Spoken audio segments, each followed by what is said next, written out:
ଜୟ ଜଗନ୍ନାଥ। ନମସ୍କାର। ଆଜିର ବିଷୟ 2025 ମସିହାରେ ମୀନ ଶନିର ଯୋଗ। ତା ପୂର୍ବରୁ ଆସିଲାଣି ଭୟଙ୍କର ଭୂତାଣୁ। ଆସନ୍ତୁ ଜାଣିବା ମାଳିକା କଥା। ତାହା ସତ୍ୟ ବୋଲି ଆପଣମାନେ ପାଇଛନ୍ତି।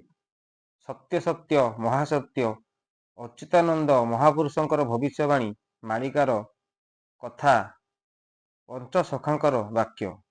ଦର୍ଶକ ବନ୍ଧୁ, ଏବେ ସମସ୍ତଙ୍କ ମନରେ ଭୟ, କାହିଁକି ନା 2025 ମସିହାରେ ମୀନ ଶନିର ଯୋଗ। ମାର୍ଚ୍ଚ 29ରେ ଶନି ମୀନ ରାଶିକୁ ଚଳନ ହେବେ। ତା ପୂର୍ବରୁ ଲକ୍ଷଣ ପରିପ୍ରକାଶ ପାଇଲାଣି।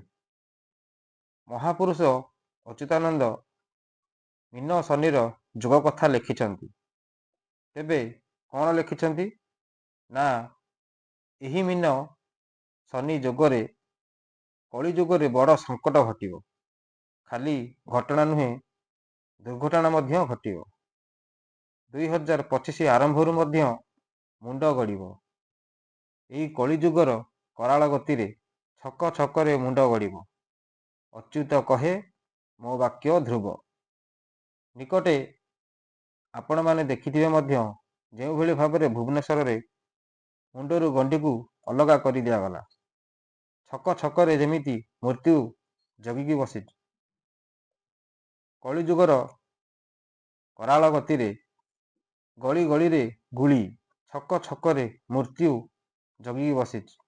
ତେବେ ମୀନ ଶନିର ଯୋଗ ହେବା ପୂର୍ବରୁ ଦର୍ଶକ ବନ୍ଧୁ, ଏକ ନୂଆ ଭୂତାଣୁ ମାଡ଼ି ଆସିଲାଣି।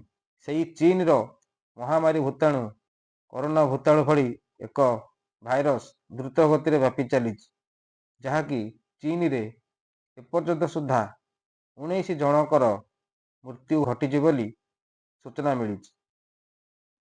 ତେବେ ବର୍ତ୍ତମାନ ଆମେ ଯଦି ଦେଖିବା, ବାଙ୍ଗାଲୋର ଏବଂ ଦିଲ୍ଲୀରେ ପୁଣି ମାସ୍କ ପିନ୍ଧିବା ବ୍ୟବହାର ଫେରିଲାଣି। ସେହି ଭୂତାଣୁର ନାଁ HMPV ବୋଲି କୁହାଯାଉଛି। ଏବେ ଏହି ସଂକ୍ରମଣ ଛୋଟ ପିଲାଙ୍କୁ ହେଲାଣି, ଆଉ ଅନେକ ମଧ୍ୟ ଏହି ସଂକ୍ରମଣରେ ସଂକ୍ରମିତ ଅଛନ୍ତି। ତେବେ ଅଚ୍ୟୁତାନନ୍ଦ ମହାପୁରୁଷ କହିଛନ୍ତି, ବାରି ନିବାରିରେ ଅନେକ ଏମିତି ମରିବେ। ଖାଲି ଏତିକି ନୁହେଁ, ବିଶ୍ୱ ମହାମାରୀ ଯେତିକି ବ୍ୟାପିଥିଲା, ସେମିତି ମଧ୍ୟ ଆଉ ଏକ ଭୂତାଣୁ ଆସି ପହଞ୍ଚିଲାଣି। ଅଚ୍ୟୁତାନନ୍ଦ ମହାପୁରୁଷ ଚକଡ଼ା ମଡ଼ାଣରେ ମଧ୍ୟ ଲେଖିଛନ୍ତି, ନାହିଁ ବେଶୀ ବେଳ କୂଳ ଯେ ଚହଳ, ମହାମାରୀ ମୀନ ଶନି ଜୋବରା ଘାଟରେ ଧରା ହେବେ ଚୋର, ମରିବେଟି ଘଣ୍ଟ ଜ୍ଞାନୀ। ତେବେ ଦର୍ଶକ ବନ୍ଧୁ, ଏହି ମୀନ ଶନି ଯୋଗରେ ମହାମାରୀ ନିଶ୍ଚିତ ଭାବରେ ଘଟିବ। ସମୟ ଆସିବ, ମାର୍ଚ୍ଚ 29ରେ ମୀନ ଶନି ଯୋଗ ହେବ। ଏବେ ପ୍ରବେଶ କଲାଣି ଏହି ନୂଆ ଭୂତାଣୁ।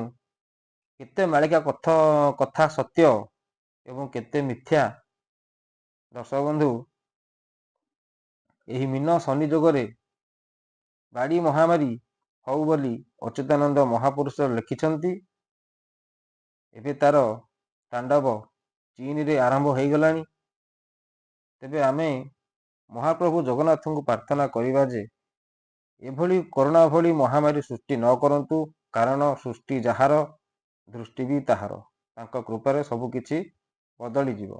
ଯେମିତି ମହାପ୍ରଭୁଙ୍କ କରୁଣା ହେଲା, କରୋନା ମହାମାରୀ ଚାଲିଗଲା, ସେମିତି କରୁଣା ମଧ୍ୟ ମହାପ୍ରଭୁ କରିବେ ଏବଂ ଏ ଜଗତକୁ ଉଦ୍ଧାର କରିବେ। ଏ ସଂକ୍ରମଣ ଭାବେ ଆସୁଥିବା ନୂଆ କରି ଭୂତାଣୁ ଏହାର ନିଶ୍ଚିତ ରୂପେ ଦୂର ହେବ। ସମସ୍ତେ ଆମେ ଏକା ସାଙ୍ଗରେ ମହାପ୍ରଭୁଙ୍କୁ ଡାକିବା। ଜୟ ଜଗନ୍ନାଥ।